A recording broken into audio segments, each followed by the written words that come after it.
Logic crowd को तो आप जानते ही होंगे। उनके चैनल पर सिर्फ 21 वीडियो में 35,000 से ज्यादा सब्सक्राइबर्स हैं और उनकी ग्रोथ का मेन रीजन उनकी एडिटिंग है। अब सीधी बात, आप लोग उनके जैसा एडिटिंग नहीं कर सकते क्योंकि लॉजिक क्राउड अपने वीडियोस को प्रीमियर प्रो, आफ्टर इफेक्ट्स जैसे बड़े बड़े सॉफ्टवेयर पर एडिट करते हैं। लेकिन अरे टेंशन नहीं लेने का, अपुन है ना। इस वीडियो में मैं आपको लॉजिक क्राउड के ये 2 वायरल इफेक्ट बनाकर दिखाने वाला हूँ, वो भी मोबाइल से। और इन दोनों इफेक्ट को बनाने में मैं जितना भी मटेरियल यूज करूँगा उन सभी मटेरियल को मैं अपने टेलीग्राम चैनल पर डाल दूंगा और टेलीग्राम चैनल का लिंक मैं डिस्क्रिप्शन में दे दूंगा। तो wasting any time, let's get it now. तो मैं सबसे पहले अलाइट मोशन में एक न्यू प्रोजेक्ट बना लूंगा एंड प्लस वाले बटन पर क्लिक करके रेक्टेंगल को ले लूंगा एंड इसे कुछ इस तरह से कर लूंगा एंड कलर एंड फिल में आकर ग्रेडियंट पर क्लिक कर दूंगा। अब पहले कलर को ब्लैक एंड दूसरे कलर को रेड कर दूंगा एंड इसे कुछ इस तरह से कर लूंगा। इसकी एक डुप्लीकेट लेयर बनाकर मूव एंड ट्रांसफॉर्म में आकर इसे 180 डिग्री रोटेट कर दूंगा। अब यहाँ से बैक करके एंड कलर एंड फिल में आकर इसके दूसरे कलर को ग्रीन कर दूंगा एंड इसे कुछ इस तरह कर लूंगा।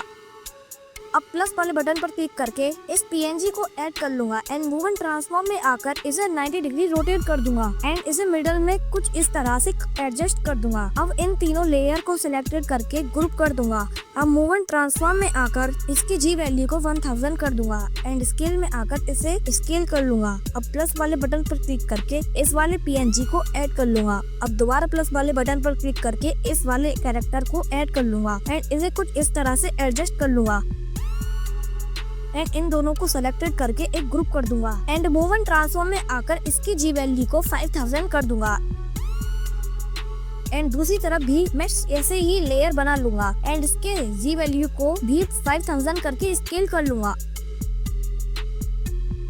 अब प्लस वाले बटन पर क्लिक करके इस वाले कैरेक्टर को ऐड कर लूंगा एंड मूव एंड ट्रांसफॉर्म में आकर इसकी जी वैल्यू को -5000 के अराउंड कर दूंगा।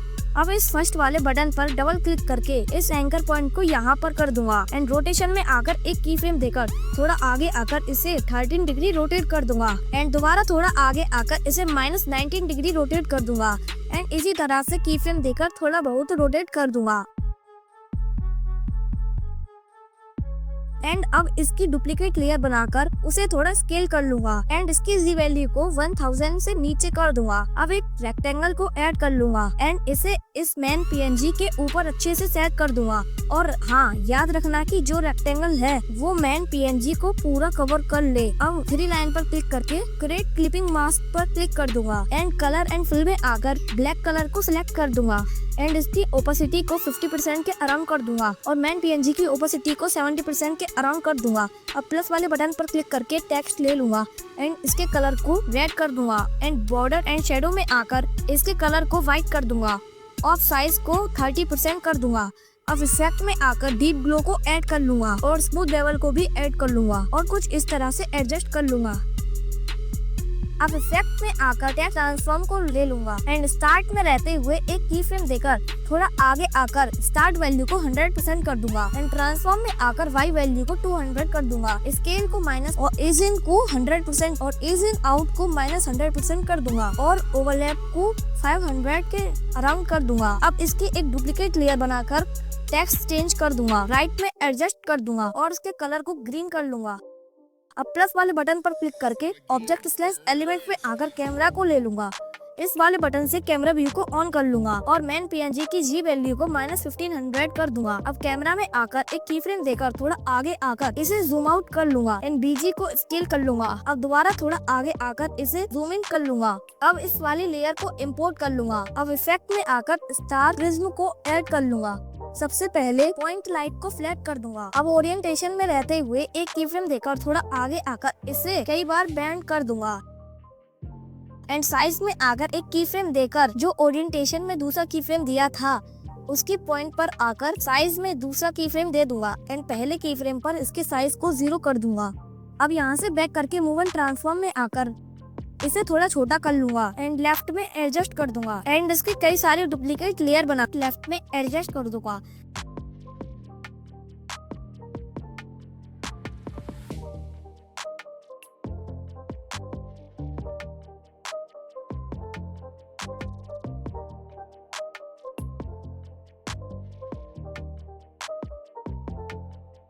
एंड अब कैमरा में आकर एक की फ्रेम देकर थोड़ा आगे आकर इसे जूम आउट कर लूंगा।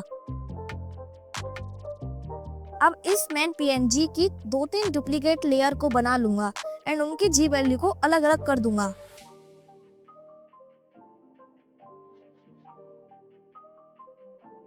एंड इसे एक्सपोर्ट कर लूंगा।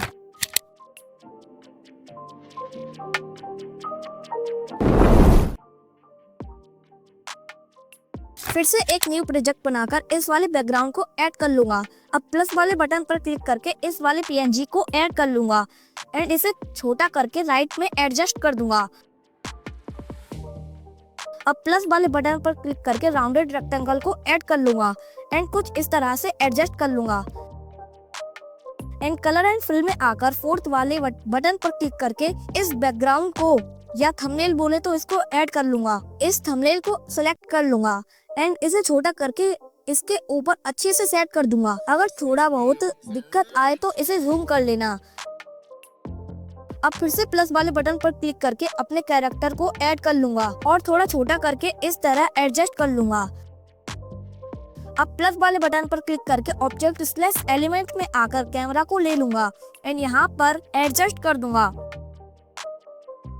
और बैकग्राउंड में विग्नेट को ऐड कर लूंगा और इसके साइज को 0.1% करके फेदर को फुल कर दूंगा। अब कैमरा में एक की फ्रेम देकर थोड़ा आगे आकर इसे लेफ्ट की साइड कर दूंगा और कैरेक्टर में आकर एक की फ्रेम देकर थोड़ा आगे आकर इसे मिडल में कर दूंगा और इफेक्ट में आकर फ्लिप लेयर को ऐड कर लूंगा। अब एक की फ्रेम देकर थोड़ा आगे आकर इसे 180 डिग्री रोटेट कर लूंगा। अब थंबनेल में आकर एक की फ्रेम देकर थोड़ा आगे आकर इसे भी लेफ्ट की साइड कर दूंगा। अब प्लस वाले बटन पर क्लिक करूंगा और इस वाले पीएनजी को ऐड कर लूंगा और इसे भी लेफ्ट में एडजस्ट कर दूंगा एंड इसे थंबनेल के नीचे कर दूंगा और थंबनेल के दूसरे की फ्रेम पर इसे यहाँ पर एडजस्ट कर दूंगा। अब इस कैरेक्टर को ऐड कर लूंगा एंड ब्लेंडिंग एंड ओपेसिटी में आकर एक की फ्रेम देकर थोड़ा आगे आकर दूसरा की फ्रेम देख दूंगा और पहले की फ्रेम पर इसकी ओपेसिटी को 0% कर दूंगा और पहले कैरेक्टर की ब्लेंडिंग एंड ओपेसिटी में आकर एक की फ्रेम देकर थोड़ा आगे आकर इसे 0% कर कैमरा में आकर एक की फ्रेम देकर इसे मिडल में सेट कर दूंगा। अब मैं इस पॉइंट पर ये वाले पीएनजी को ऐड कर लूंगा और इसके साइज को छोटा कर लूंगा। अब एक की फ्रेम देकर थोड़ा आगे आकर दूसरा की फ्रेम दे दूंगा और पहले की फ्रेम पर इसके साइज को 0% कर दूंगा और इसे एडजस्ट कर दूंगा। अब पहले वाले बटन पर पुश करके एंकर पॉइंट को यहाँ पर सेट कर दूंगा। अब इसकी एक duplicate layer colour and fill में बटन पर क्लिक करके इस सेकंड पीएनजी को ले लूंगा और इसे यहाँ पर कर दूंगा। ऐसे ही मैं सारे पीएनजी को सेट कर लूंगा।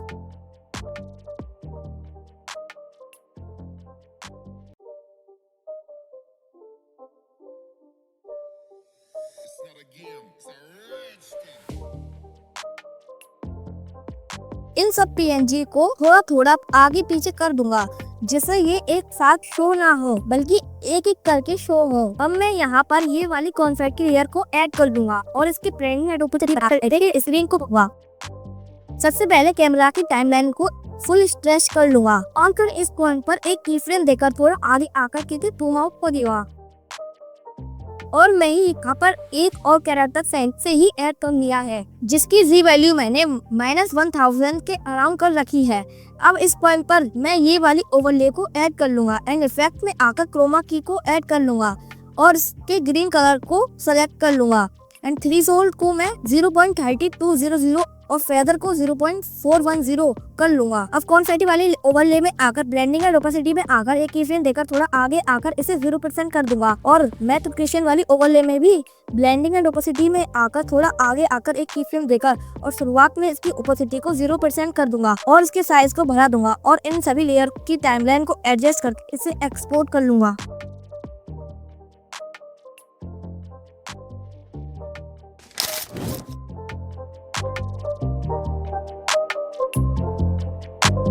हमने दोनों इफेक्ट बना लिए हैं लेकिन ये बिल्कुल वैसे नहीं है जैसे लॉजिक आउट की वीडियो में है। तभी रही तुम्हें भी पता है कि और फोन में काफी डिफरेंट होता है। तो तुमने लॉजिक आउट जैसी वीडियो एडिटिंग का प्रणाली सीख ली लेकिन या टॉक्सकट की जैसी वीडियो करना चाहते हो तो इस वीडियो पर करो एंड लव यू ऑल।